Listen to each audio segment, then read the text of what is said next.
Janata party Vijayapura ಜಿಲ್ಲಾ ಕಾರ್ಯಕಾರಿಣಿ ಸಭೆ ಹಾಗೂ ನೂತನವಾಗಿ ಆಯ್ಕೆಯಾದಂತಹ ಸನ್ಮಾನ್ಯ ಶ್ರೀ ಸಂಸದರಾದ ರಮೇಶ್ ಜಿಗಜಿಣಗಿ ಸಾಹೇಬರಿಗೆ ಸನ್ಮಾನ ಮತ್ತು ಕಾರ್ಯಕರ್ತರ ಅಭಿನಂದನಾ ಸಮಾರಂಭಕ್ಕೆ ಆಗಮಿಸಿರುವಂತ ತಮ್ಮೆಲ್ಲರಿಗೂ ಕೂಡ ಸ್ವಾಗತವನ್ನು ಕೊಡ್ತಾ ಈ ಕಾರ್ಯಕ್ರಮದ ಸ್ವಾಗತ ಮತ್ತು ಪರಿಚಯವನ್ನ ಜಿಲ್ಲಾ ಪ್ರಧಾನ ವೇದಿಕೆ ಮೇಲೆ ಆಸೀನರಾದಂತಹ ಎಲ್ಲ ಗಣ್ಯಮಾನ್ಯರು ಜ್ಯೋತಿ ಬೆಳಗಿಸುವುದರ ಮೂಲಕ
ಕುತೂಹಲದಿಂದ ಈ ಚುನಾವಣೆಯನ್ನ ನೋಡಿದ್ವಿ. ಯಾಕಂದ್ರೆ ರಾಜ್ಯದಲ್ಲಿ ಸರ್ಕಾರ, ಕಾಂಗ್ರೆಸ್ ಸರ್ಕಾರ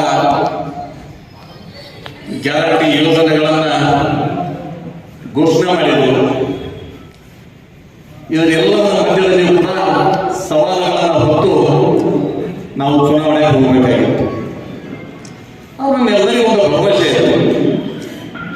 ಮೋದಿಯವರ ನಾಯಕತ್ವ, ಸನ್ಮಾನ್ಯ ರಮೇಶ್ ಜಿಗಜಿಣಗಿ ಸಾಹೇಬ ಸುದೀರ್ಘ ರಾಜಕೀಯ ಪಯಣ, ಎಲ್ಲ ಸಮಾಜಗಳ ಜೊತೆ ಉತ್ತಮ ಬಾಂಧವ್ಯ, ಅಂದ್ರೆ ಉತ್ತಮ ಅಭ್ಯರ್ಥಿ ಎನ್ನುವಂಥದ್ರ ಬಗ್ಗೆ ಪಕ್ಷಾತೀತವಾಗಿ ಕೂಡ ಎಲ್ಲರೂ ಒಪ್ಪುತ್ತಿದ್ದರು.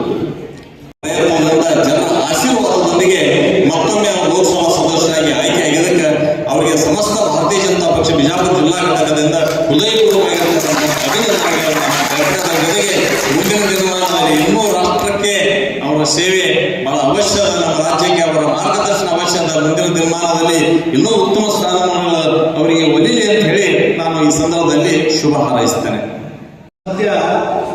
ಒಬ್ಬ ದಲಿತನನ್ನು ನೀವು ಪ್ರೀತಿ ಮಾಡ್ತಿರಲ್ಲ, ಜನ ಪಕ್ಷದ ಕಾರ್ಯಕರ್ತರು, ಇದು ಬಹಳ ನಾನೀಗ ಅದೃಷ್ಟವಂತ ಅಂತ ಹೇಳಿ ನಾನು ಭಾವಿಸ್ಕೊಂಡಿದ್ದೀನಿ. 1 ವರ್ಷ ಅಲ್ಲ, 2 ವರ್ಷ ಅಲ್ಲ, 3 ವರ್ಷ ಅಲ್ಲ, ಸಖಂಡ 47 ವರ್ಷಗಳ ಕಾಲ ನಿಮ್ಮ ಜೊತೆ ನಾನು ಕಾಲ ಕಳೆದಿದ್ದೀನಿ. ಮಧ್ಯ ಒಂದು 10 ವರ್ಷ ನಿಮ್ಮನ್ನು ಅಗಲಿ ನಾನು ವೆಂಕಯ್ಯಣ್ಣವರ ಊರಿಗೆ ಹೋಗಿದ್ದೆ. ಅಲ್ಲಿಯೂ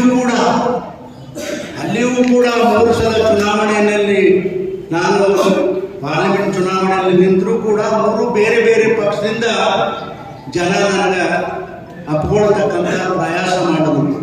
ಅವ್ರ್ಯಾಕೆ ಮಾಡ್ಬೇಕಪ್ಪ, ಅವರಿಂದ ಮಂದಿ ಮಕ್ಕಳು ಗೊತ್ತಿದ್ದವ್ರ, ನನಗೆ ಚಿಕ್ಕೋಡಿ ಊರೇ ಗೊತ್ತಿದ್ದಿದ್ದ. ಮೊದಲು ಏನೋ ಮಂತ್ರಿ ಇದ್ದಾಗ ಸುಮ್ಮನೆ ಯಾರೋ ಕರೆದ್ರು ಅಂತ ಹೋಗಿರ್ದ 1-2 ಸಲ ಅಷ್ಟೇ. ಆದರೆ ಅವರು ಒಪ್ಕೊಂಡ್ರು.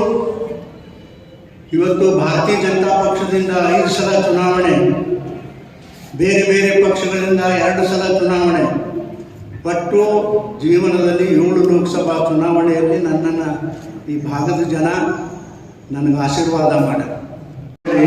ಯಾವಾಗ ಬರ್ತಾವ ಚುನಾವಣೆ ಹೇಳೋಕ್ಕಾಗೋದಿಲ್ಲ. ನೀವು ಎಲ್ಲರೂ ಆ ಎಲ್ಲ ದಶೆಯ ತಲೆಯಾಗಿ ಇಟ್ಕೊಂಡು ನೀವು ತಯಾರಾಗಬೇಕು. ಸರ್ಕಾರ ಭಾಳ ದಿನ ಉಳಿತಂತ ಏನು ಯೋಚನೆ ಮಾಡಬೇಡ. ಯಾಕಂದ್ರೆ ಅದು ಈ ಮಣ್ಣು ಉದ್ದಿರಿ ಯಾವ ನಾವು ಹಬ್ಬ ಇರ್ತದೆ. ಹಬ್ಬ ಇವರ ಸಮಸ್ಯೆಗಳ ಸುರಿಮಾಳಿ ಏನಾಗ್ಯದ ಅಂದ್ರೆ ಹಬ್ಬ ಆಗಿಬಿಟ್ಟದೆ. ಹಬ್ಬ ಅದು ಎಲ್ಲರನ್ನು ಒತ್ತಲಗತ್ತದ. ಒಟ್ಟುನ ಮುಖ್ಯಮಂತ್ರಿ ಹಿಡ್ಕೊಂಡು ಎಲ್ಲ ಮಂತ್ರಿಗಳನ್ನ ಒಳಗೆ ಸಿಗಿಸ್ಕೊಂಡು ತಿರುಗಲಗತ್ತದ. ಅದಕ್ಕೆ ಅದು ಯಾವಾಗ ಅವ್ರ ಪ್ರಾಣ ಹೋಗ್ತದೆ, ಯಾವಾಗ ಸರ್ಕಾರ ಬಿಡ್ತದೆ ಗೊತ್ತಾಗಲ್ಲ.